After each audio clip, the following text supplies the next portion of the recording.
Here we are to continue our JavaScript tutorial and working with the breakout code. So far I have the code here and I've run it through the linter, and I went through and I marked the areas of code with some comments here so we can talk about it. Okay? So let's talk about the code in blocks and talk about what these blocks do. So at the top of the page, I put these two things. It says canvas document get element by ID my canvas, and then there's another one that's CTX. So CTX canvas get context 2D. So these are, I call them DOM references. So the canvas is an element that's in the HTML over here, and we're getting a reference to it with our JavaScript. Okay, so this is a reference to an element in the DOM. Okay. Next, I have a section called variables, and I've broken the variables section down into two areas, two subsections, constants and variables. So constants are values that don't change. They're constant for the life of our program. Okay, and I've put in all these variables here. When I linted them, I marked these as const. Okay, so these variables, I've marked them even in the program so that JavaScript knows that we are not going to change these, and it will actually throw an error now if I try to reassign to these variables. All of these variables are kind of like values used by the program, but instead of having me search through all of the code down here to find those values, I can just set the value up here in one location. And sometimes these values appear in multiple locations in the code below. And if I wanted to make a change, I'd have to search out every location where that variable appeared. Okay.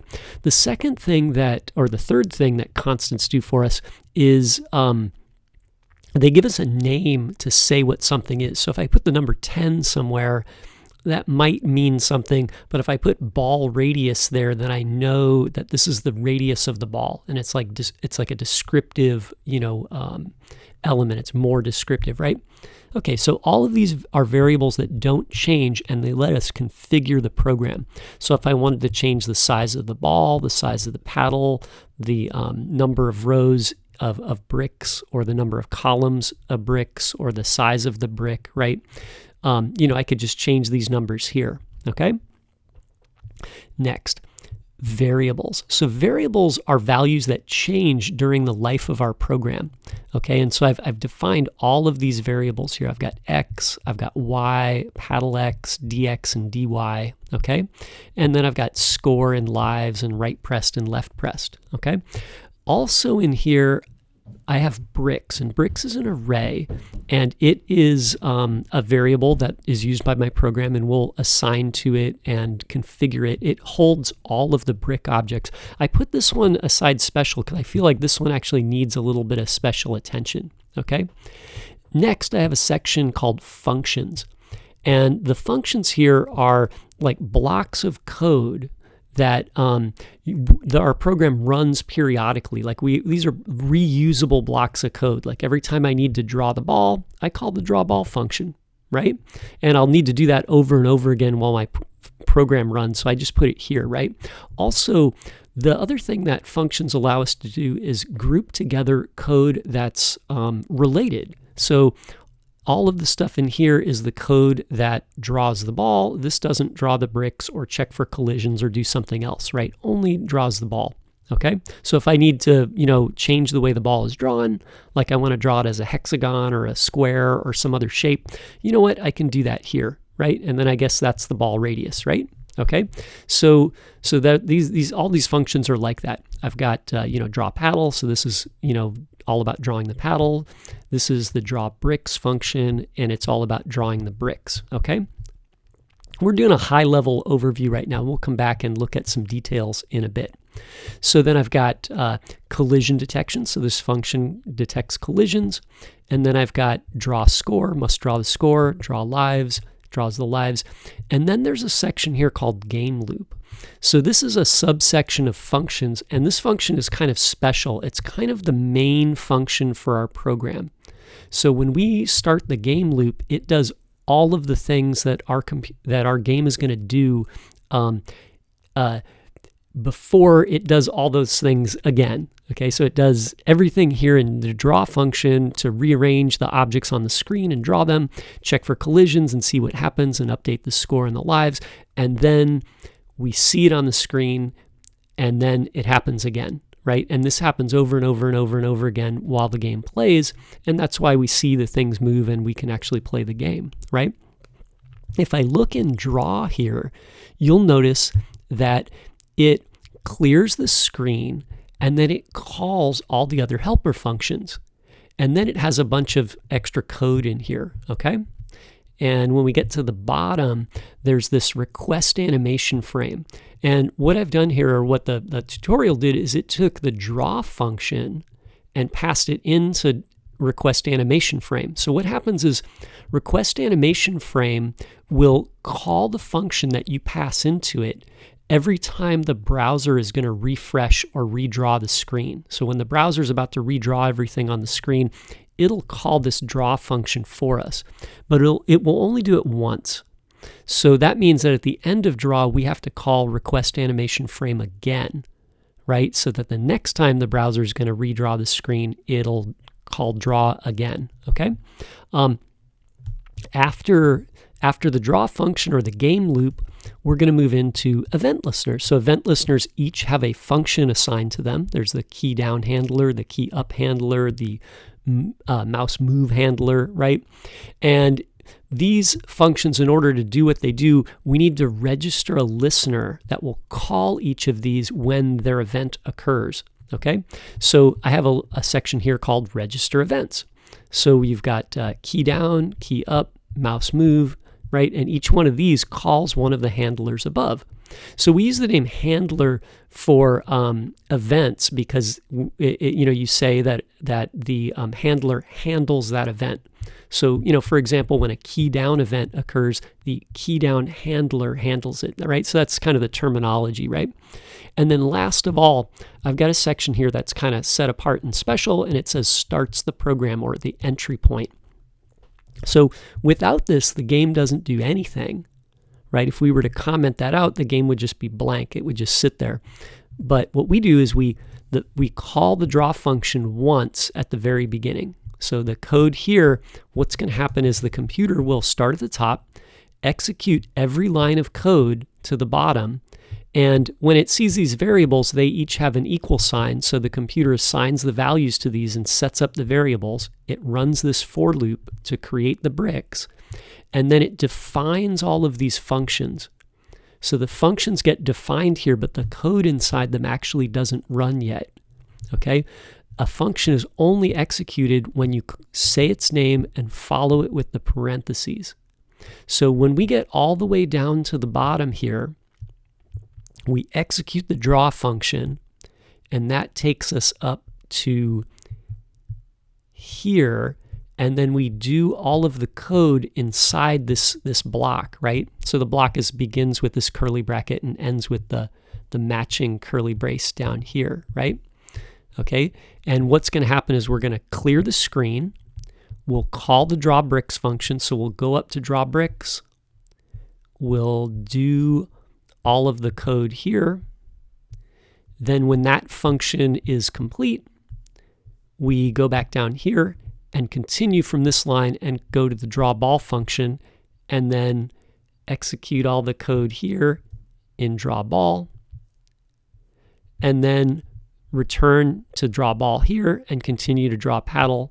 We go up to draw paddle, draw score, draw lives, collision detection. When this one's done, then we continue each line of code here until we get to the bottom, and then we register a new request animation frame with the draw function, and when the computer's ready to draw the screen, it calls draw again for us. Okay, so that's kind of the long story, but that's generally like how the code flows here. Okay, so let's talk about it for a minute. There's a couple improvements that we can make, and I've made some notes down here at the bottom. And so what I'd like to do is challenge you to make these improvements, right?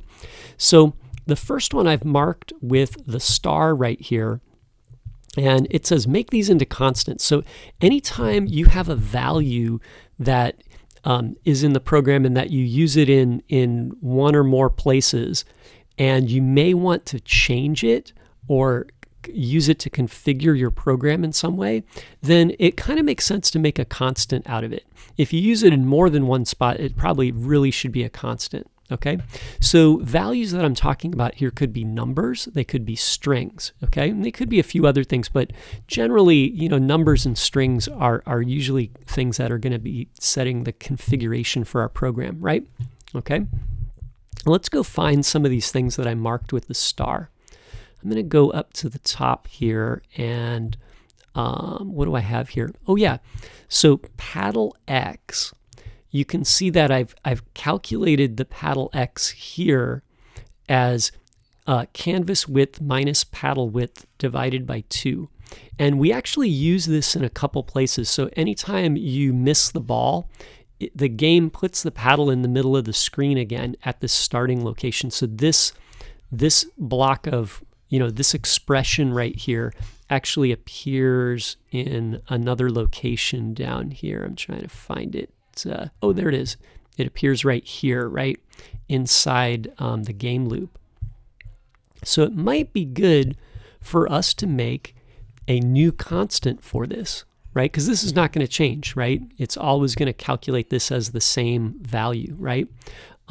So what I'm going to do, and we have to make sure that we have the variables that are required for this. So paddle width needs to be declared before we try and calculate, and along with canvas dot width, right? So I'm going to move this. I'm going to copy it and make a new constant called paddle start X. Actually, let's say paddle X start. Okay, and we'll put this as canvas width, right? And then the linter's going to say like, hey, you know what? You've assigned a value to this, but you've never used it, right? Okay, well, let's use it then. So I'll take this and I'll put it here, right?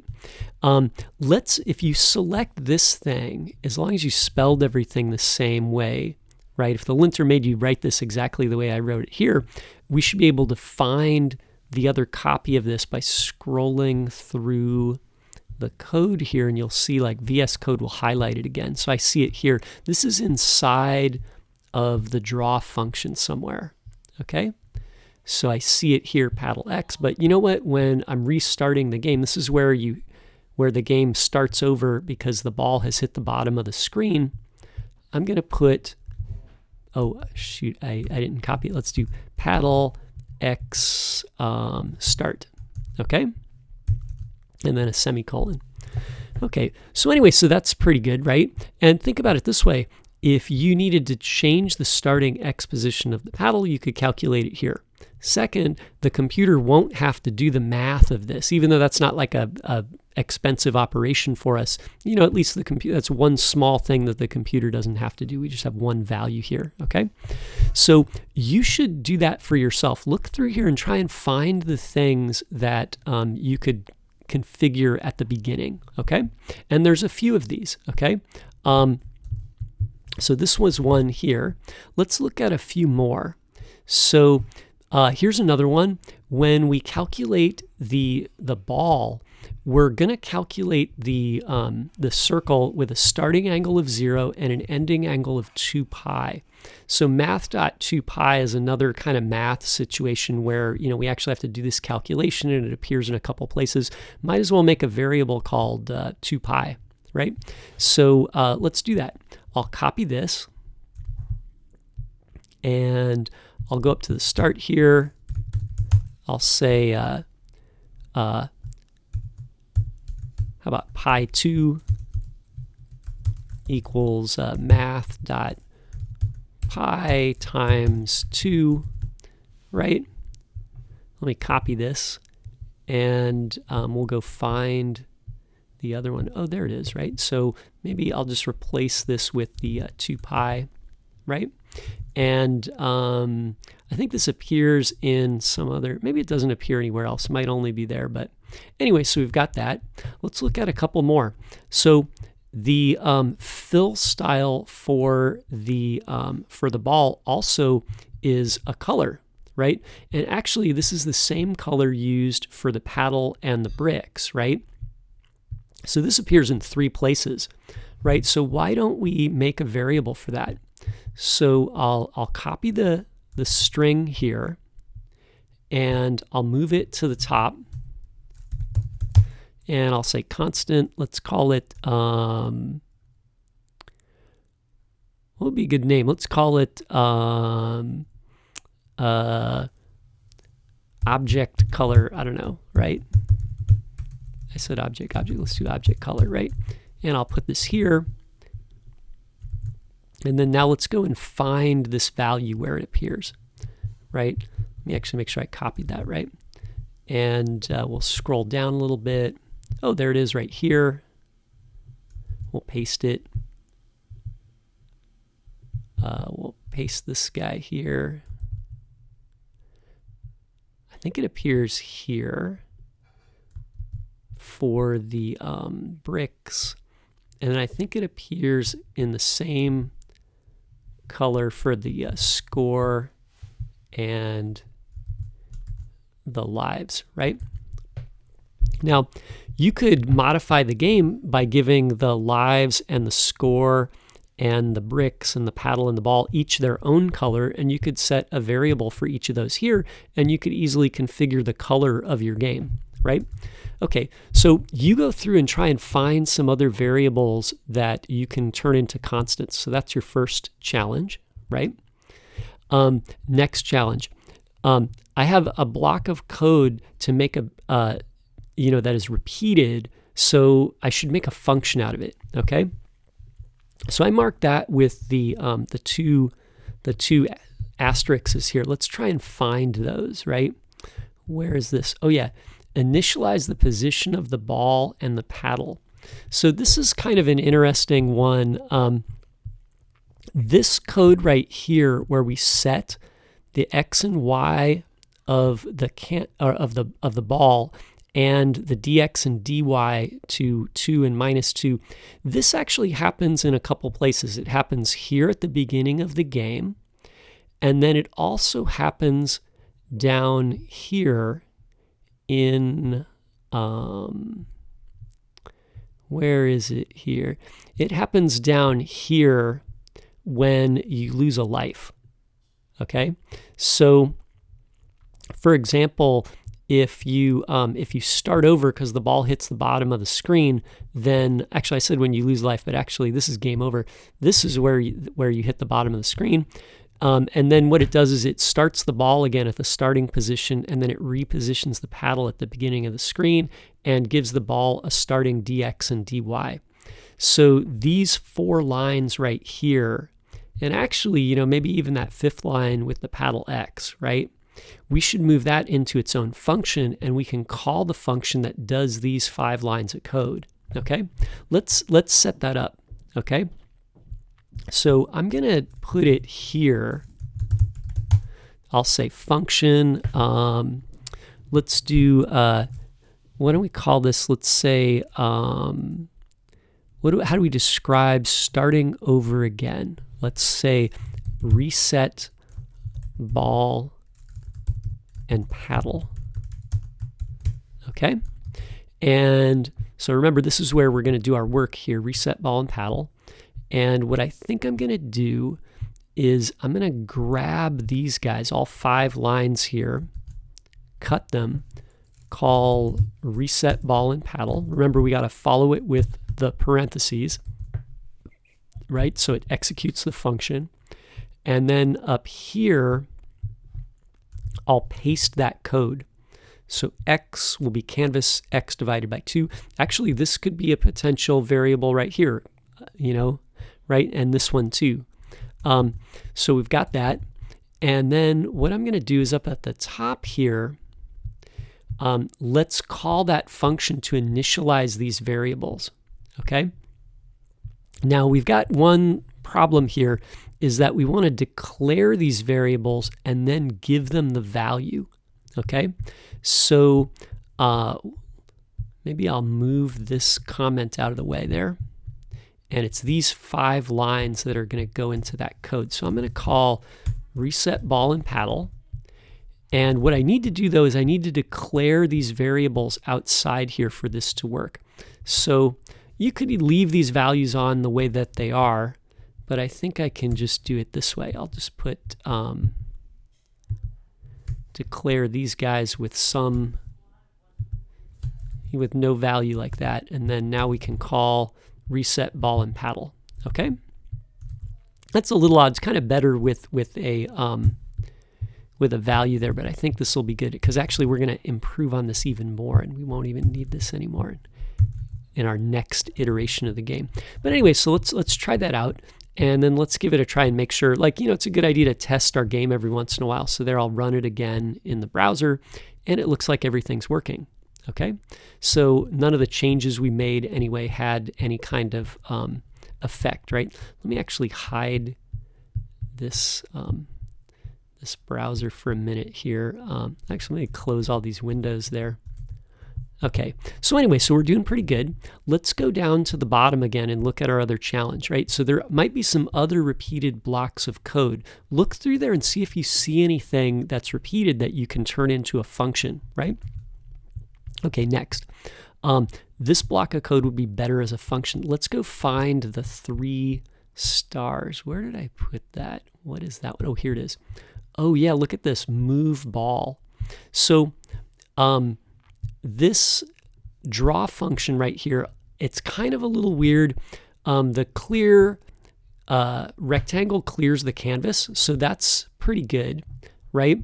But and these functions are great, right? Because they're helper functions, so I can tell exactly what they do, right? I see draw bricks, so this function I can rely that it draws the bricks. Draw ball, must draw the ball, draw score, draw lives, right? We get that. This block of code, it's really hard to tell what's going on. If I knew what it did at one time, I've probably forgotten by now. If I put it in a function with a name on it, I could look at the name of the function and that would hopefully tell me what it did, right? So it would be really good to move this into a function. This thing down here too would be better as a function, even this small little block of code, because these 2 lines right here are responsible for moving the ball. So what I'd like to do here with these guys is move them into a function. So I'm going to copy them here, and then I'm going to go up a little ways outside the game loop with my other helper functions up here, and I'll say function move ball, okay? And then I'm going to paste the x plus dx and the y plus dy here, okay? And then what I'll do is I'll go down here, and I'm going to get rid of this, right? Let's just delete that. And then, I think I'm actually going to move the ball up here inside all of this helper function stuff, okay? So maybe I'll put move ball right here. And that reads better already, right? This must move the ball, right? And actually, a lot of these code editors will help you out too. So if you control click or right click on a function name, you'll see go to definition, right? And I can click on that and it'll take me to the function. So that's kind of a lot better than just having like a giant block of code, right? So anyway, so that's pretty good. And there's more we can do here, right? So actually we got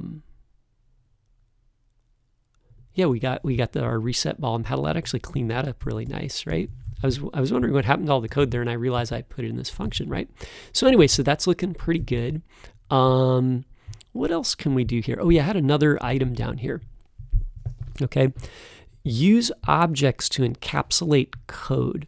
Okay, so this is kind of a large one, right? And it could take a little while to work this out, and we'll have to make some bigger changes for this to work, but this is the path forward to make our game more robust and add more features and make it easier to add, to expand in the future, okay?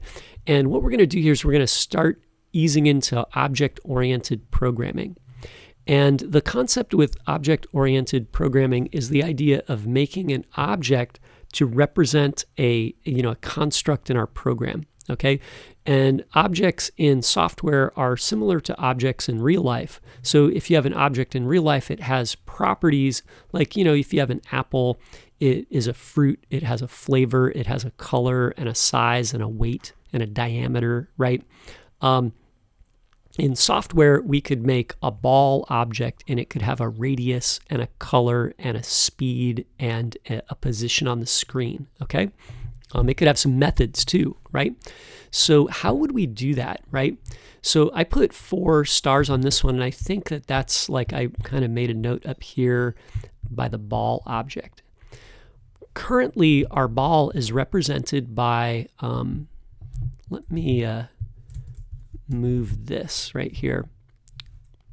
So currently our ball is represented mostly by these 4 variables right here. Okay, x, y determine the position of the ball. dx and dy determine the speed. So that dx is the speed on the x, and dy is the speed on the y-axis, like the vertical speed. Okay. The ball also uses the ball radius right here, and it uses this object color, but everybody shares that, right? Okay. So let's really concern ourselves with these 4 properties. Okay.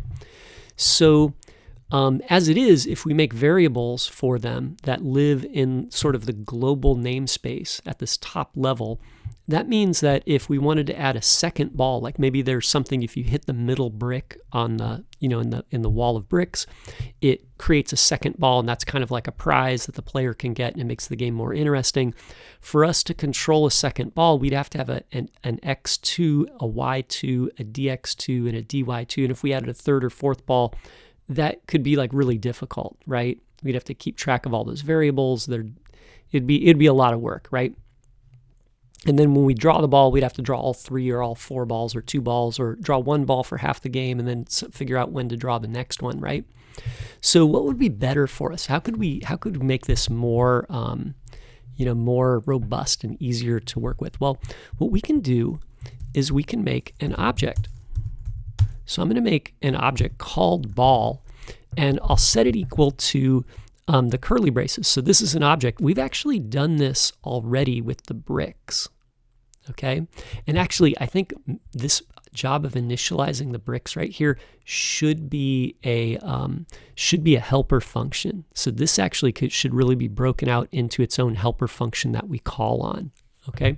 Maybe we'll do that later, but right here you can see that every time we create a brick and add it to this bricks array, this is the brick object here, and we've created an object with properties of x and y. And so whoever originally designed this game realized there was no way you were going to make a separate x and y for every brick. Instead, we're going to put them all in an array and make an object for each one. Okay? So let's do the same thing with the ball. So what I'm going to do is I'm going to say ball, your x is going to be some value, comma, your y is going to be some value, comma, and then your dx is going to be another value. I'm going to make them 0 for now. Okay? And actually the linter likes it if you put the trailing comma there. Okay? It's giving me an error here because I haven't used this variable yet. And this one, it really wants us to put the function above where we call it the first time. So we can rearrange our code later and move the functions up, but we'll leave it alone for now.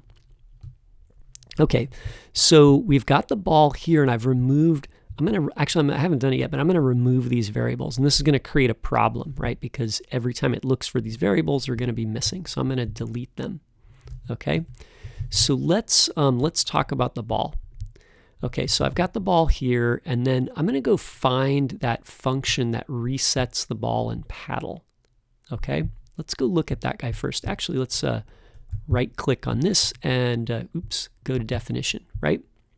Okay, so now I no longer have these variables x, y, dx, and dy, but what I do have is I have a ball with an x property, a ball with a y property, and a ball with a dx and dy. So what I've done is I've created an object, and objects have properties, and you can access those properties with the dot. So whenever I want to get at the x, y, dx, and dy that belong to the ball, I put ball.x or object.x, right? And then ball.y or object.y, okay? So that fixes this reset function. Let's take a look at the move ball function. So again, here I need to say ball.x, ball.y, and then the dx and dy are the same thing. So I'll do dx and ball.dy. Okay, so this is fixed. So now there's a couple other places where this appears, right? Let's go through, we're gonna have to go through our code like really carefully to find out all, all the places where this occurs, right? So let's find the draw ball function. Oh, here it is, right? So draw ball uses the x and the y to position the ball. So let's put ball.x and ball.y. Remember, because these properties belong to the ball object, right? And then we're going to go through here a little bit further, and there's this collision detection, and this is where the ball, we find out if the ball hits one of the bricks. So we have a loop here that loops through the columns of bricks, right? And every column is a whole row, right? And then we're going to loop through all the bricks in that row. And then we're going to get a brick out of the array of bricks or the row of bricks, right? And then we're going to check that brick, and if it's got a status of 1, then that means it's still active and it's on the screen. So what we're going to do is we're going to ask the question, hey, did the ball's x, is that greater than the brick x, and is the ball's x less than the brick x plus the width of the brick? And then here's another y right here, so I'll say ball.y, and then there's a brick.y. Don't confuse the b. You know what we should do? We should change this to brick, right, instead of b. So let's make this brick. That reads a lot better, doesn't it? It's a little bit more verbose, but like now it's like really clear what this b is, right? So let's change that one. And then you know what I think I'm going to do? I think we can do this. I'm going to put a line return after the ampersand there, and I think that it'll be okay with that. Actually, the linter doesn't like it, but I'm not going to worry about it. Let's see here. And then, oh yeah, so we got ball y, brick y, y should be ball y. And then this is brick y. Okay. And then I've got the dx and dy. So this should be ball.dy, ball.dy. This is b, so that should be brick.status. And there we go. I think that's pretty good. Let's scroll down here and make sure I didn't miss. Oh yeah, there's a bunch down here. Again, this is a block of code down here inside the function. It should probably be a helper function like all of this code, right? This block here is just checking for the arrow keys. So we should probably move that into a function to check for the arrow keys. And then this block of code checks to see if the ball hits the edges of the screen, the top or the bottom, or the paddle. And then this block of code right here checks to see if the ball hits the left or the right side of the screen, okay? So maybe all of this stuff goes into, check edges of screen function, and this is like check for key press or something like that, right? Or move paddle. Actually, this is probably move paddle, right? So let's take care of the x's and dx's and dy's and y's in here first, and then we'll go through and we'll move those into their own function. So here's an x right here. I'm going to make that ball.x, and then here's a dx. Let's make this ball.dx, and then there's another x right there. Let's make it like ball.x and ball.dx, and then there's ball.dx and ball.dx, right? And then there's a ball.y. Now, it's not gonna work until we make all these changes. Once I remove the x and y and dx and y variables and move them into the ball object, then that was kind of a major change, right? So we need to make sure that we take care of all those variables, right, first before the game will work again. And then when we've got this taken care of, we'll test it, right? And then we can move on and make some other changes. So I'm just going to change all these guys. And here we go. Oh, there's the ball. And oops. Yeah, check your spelling. I almost typed 3 L's there, right? Oh, there's an X down here, so we need to set this. I almost wonder if this needs to be in a reset, right? Because it just sets the ball to 200, 200 when the game is over. Maybe this doesn't even need to happen because it's kind of like game over, and then actually document location reload actually refreshes the page, right? So then everything starts over again, right? So this is actually kind of questionable code. Maybe we don't need this. Let's put a, what I like to do is I like to do some question marks. If I'm like, I'm not sure what's going on here, maybe I need to change this, right? So let's do that, and I think that we've got everything in place. So let's save that, and we'll, I have this running in the browser here on localhost.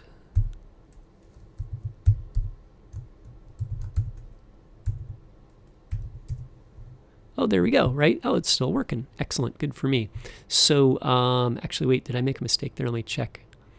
Maybe I just missed the ball. Oh yeah, so it's working, it's bouncing off the paddle. And then if I click, it restarts the game. Yeah, okay, great. So anyway, so you can stop the video, work through everything. I'll go through a couple more changes here, but you should go through, there's like a lot of code that you can rearrange and improve on here, okay? And then it'll just be good practice for your JavaScript skills. So like I said, inside of the game loop here, there's a lot of code that could be moved into functions, okay? So I think the easiest one right here, the next one that's easiest is this block right here. So when we check to see if the paddle is pressed or if the button is pressed, then we're going to move the paddle. So I'm going to cut this out, and I haven't made it yet, but I'm going to make a function called move paddle, okay? And then I'll go up here and I'll say function move paddle, and I'll paste the code in there. So now that's going to handle moving the paddle. And so this is looking a lot better. Actually, let's move this move paddle stuff up with all these other functions, right? I think it'll be okay. Sometimes the order of these might matter, but actually if I put them into a function, it's very easy for me to change the order of these guys, right? Rather than a big block of code like this. So that's another reason, for grouping code into functions, right? So let's call this stuff right here, this is where there's actually kind of a lot going on in here. We should have a good name for this, right? So this is like where the ball hits the edges of the screen, the left and right, the top and bottom, the paddle. It also determines game over or when you lose a life. Okay, so there's kind of like a lot in here. It maybe should go into this collision detection, but this collision detection actually has a lot of code in it already. So let's call this collisions with collision with canvas. I don't know. It should really be canvas and paddle. That's kind of a long name, but I'm going to just go with it. Collisions with canvas and paddle. So I have that code on the clipboard. Let me make sure that I paste it before I lose it, right? Okay, so there we go. So that's looking pretty good. Let's save that and then see if our code works. And actually, let's admire our work. If we look at the draw function, like this is like a lot easier to understand now, right? Just admire your work. If you've gotten this far, just look at this and go like, hey, you know what? That's actually kind of a lot better, even if this name is kind of ridiculous, right? But that's like a lot better, right? Here's a note. I even put this in here. Canvas width and canvas height might be better as constants, right? So we could just make a variable width and a variable height rather than trying to get it from canvas.width. So that might be something that you do. Anyway, so this is great. And then if you want to edit the draw bricks function, you can go up there and it's a lot less code, right? Or if you just want to edit where, you know, how the ball is drawn, you can go here. So this is pretty organized. Let's test our code one more time before we call this a wrap. So I'm going to go to localhost 5500. Oh, looks like it's still working. Great. Okay.